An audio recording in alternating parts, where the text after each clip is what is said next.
Good morning, third grade friends. We are getting ready to read this week's reading story called Visitors from Space. This story is written by Jeanne Bendick. The genre of the story is expository nonfiction, which explains information and ideas. So while we are reading, I want you to look for illustrations, pictures with captions and labels. I also want you to look for sections that are divided by headings, and we will talk about just a few of those while we are reading. Look, a comet. This is a heading. So this means that we are going to probably be talking about comets and what they look like. This is what a big, bright comet looks like in the sky. And it says top right. So that means we're going to look at this picture to see what a comet looks like in the sky. Long ago, people thought a comet was a warning that something terrible was going to happen on Earth. It might be an earthquake, a flood, or maybe a war. Why else would a flaming ball suddenly appear in the sky? Today, we know much more about comets. A comet is not a warning of bad things to come. And we know that comets do not appear suddenly. We just don't notice them until they are near the sun. Here's the next heading. Where do comets come from? So this heading was talking about what they look like. This one is where they come from. Astronomers are scientists who study the planets and stars. They think that comets are made of bits of rock, dust, ice, and gas that were left over when the solar system formed about 4.5 billion years ago. The solar system is the sun and its family of planets and moons. Scientists think that far out in space, out past the farthest planet from our sun, there is a huge cloud of comets wrapped around our solar system. There may be billions of comets there, moving around like a giant swarm of bees. So this picture was showing what a comet looks like. This picture has a caption that says, the Oort cloud may be like a giant shell around the solar system. It was named after a Dutch astronomer, Jan H. Oort. So here in the center, you can see the sun and all of the planets that are orbiting the sun. And past the farthest planet, you can see this cloud of comets. They say there may be billions of them there. A comet starts its travels. Once in a while, some faraway star gives a sudden push or pull that can yank a comet out of the comet cloud. The comet may shoot off into space, or it may start moving through the solar system toward the sun. Everything in the solar system is connected to the sun by a force you cannot see. This force is called gravity. The sun's gravity pulls on the planets and their moons. It pulls on the flying rocks in the solar system called the asteroids. It pulls on comets.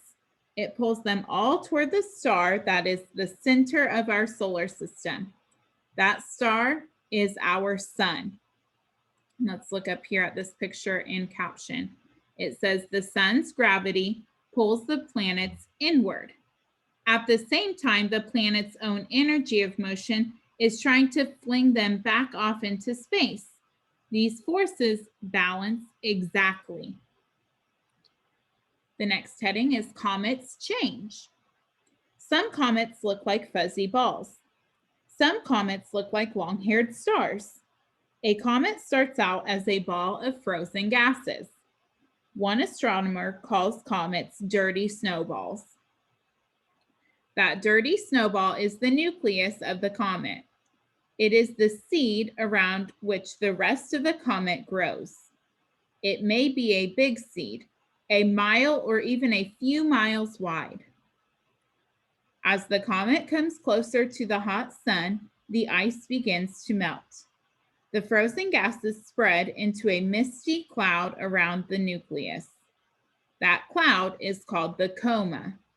The coma may be 500,000 miles across. Part of the coma is pushed behind the comet. A force from the sun called the solar wind blows this tail out behind the comet. Most comets grow 2 tails or more. One tail is gas. It is straight and long, maybe 10 million miles long. The other tails are shorter and curved. They are made of dust. The tails of a comet always point away from the sun. After the comet loops around the sun, the solar wind blows the tail out in front of the comet. This picture caption is, "The coma is blown away from the sun, forming gas tails and dust tails." So you can see this dust tail is a little bit darker and it is a little longer. And here's the gas tail. What makes a comet glow? Out in space, comets are dark. They have no light of their own. As they approach the sun, they begin to glow. The icy particles reflect the sunlight. Comets reflect sunlight even at night. Reflected sunlight makes our moon and the planets shine. Only stars have their own light. Something else makes comets glow. The gas in the coma soaks up some of the sunlight. It becomes like the gas in a fluorescent light bulb. It glows. So here you can see the comet approaching and the tail again is moving away from the sun. About orbits. The planets move around the sun in regular paths called orbits. The orbit of a planet is almost round. When a planet orbits the sun once, it is a year on that planet. Comets also move in orbits around the sun. Their orbits are shaped more like eggs. These orbits are called ellipses. Comet orbits may be really long if the comet starts far out in space. Some comets take thousands or even millions of years to complete their orbits. Other comets take only a few years. Their orbits might crisscross the orbits of the planets. The time it takes a comet to complete its orbit is called the comet's period. Comets move fast, but they seem to almost stand still in the sky for many nights in a row. They do not seem to move because they are so far away. Doesn't the moon seem to stand still too? You have to watch it for a long time to see that it is moving. This picture caption says, "A comet's orbit is usually an ellipse." It is like an oval shape, like an egg shape. The most famous comet. Certain comets appear in the sky again and again. We can predict when they will come. These comets are usually given names. Comets are usually named for the people who saw them first. The most famous comet is called Halley's Comet. We see it about every 76 years when it comes closest to the sun. Its period is 76 years. Halley's Comet passed us in 1985-86. It will come again in 2060. How old will you be then? And this scientist uses a huge dirty snowball to teach students about comets. Here is our final section, our final heading. What happens to comets? When comets come close to the sun boils away some of the gas in the coma and tail. Bits of dust and rock are blown away from the nucleus. This leaves a trail of comet matter along the comet's orbit. Those pieces, called meteoroids, keep on orbiting. When the Earth passes through their orbit, the meteoroids glow. That's because the Earth is wrapped in a blanket of air called the atmosphere.